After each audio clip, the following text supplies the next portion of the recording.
Coach Hagen, I want to start with a very cool moment for this team earlier in the week with Gavin Everett earning a scholarship. Obviously, you knew about it going in, but just to go through that process and see Gavin's hard work pay off, just such a cool moment for this team during the grind of fall camp.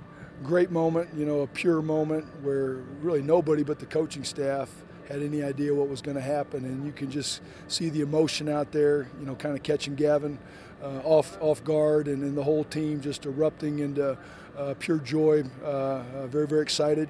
And that's the type of guy Gavin is. I mean, from the moment he transferred in from Western Illinois, he's been a team guy, totally bought in, comes from a great program up there, Center Grove with Eric Moore. So we knew his buy-in would be there from the start, and he's just got a lot of toughness, both physical, mental, high grit value. I mean, just tough as nails, and that's a guy that you always trust. He's maybe not the greatest athlete out there, but you always know what you're going to get from a young man like Gavin Everett. He gives it to us every day, and again, he's a young man that not only myself but the entire staff trusts, and he's going to play a lot of football for us. How much have you seen that mentality maybe rub off on other guys in your defensive line group from a competitive standpoint, from a work ethic standpoint, the standard that I'm sure other guys set as well, but that Gavin Everett's such a big part of? Well, we talk about that all the time. We talk about an attack mentality.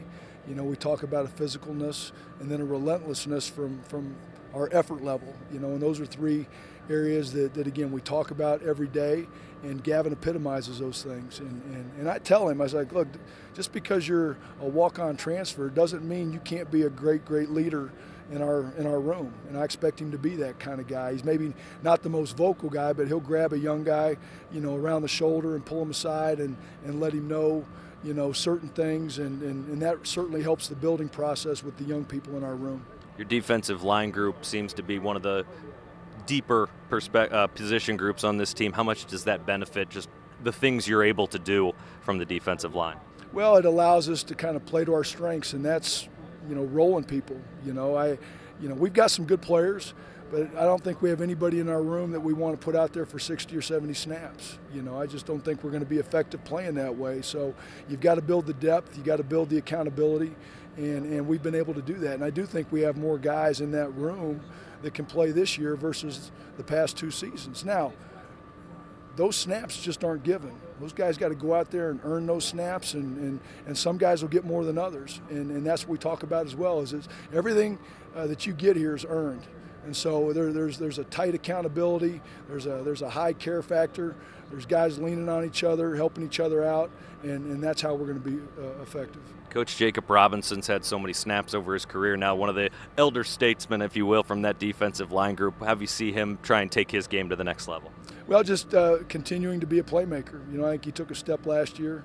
And that first year's a learning experience when you bump in from end to tackle, and just because you gain a little weight, it doesn't happen for you overnight. And so I think last year, as you saw him progress, opportunities presented themselves to make plays, and Jacob stepped up to the plate and made them. So I think he's just looking for a senior year where he can put it all together and continue to be a playmaker for us, but also be a great leader. We lost some really good football players off of the 2017 team, and he realizes even though he's been a leader for us, he's got to step up in front of the group and open his mouth and not just lead by example, but lead vocally as well.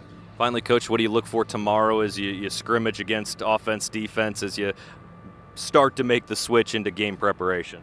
Well, just guys that are going to line up and get after it. Obviously, playing hard is the expectation, and just want a clean day, Certainly don't want to dominate either side, because that obviously doesn't bode well for our team concept. I just want to see guys build off of what they've done for the past 2 weeks, and again, everything's not going to be perfect, but play really hard. We want to play at a high level and eliminate the loafs and hold each other accountable, and just have a clean football game. Get after it for a couple hours and walk off the field knowing that we just put an end to a very successful camp, and then we set our sights on FIU.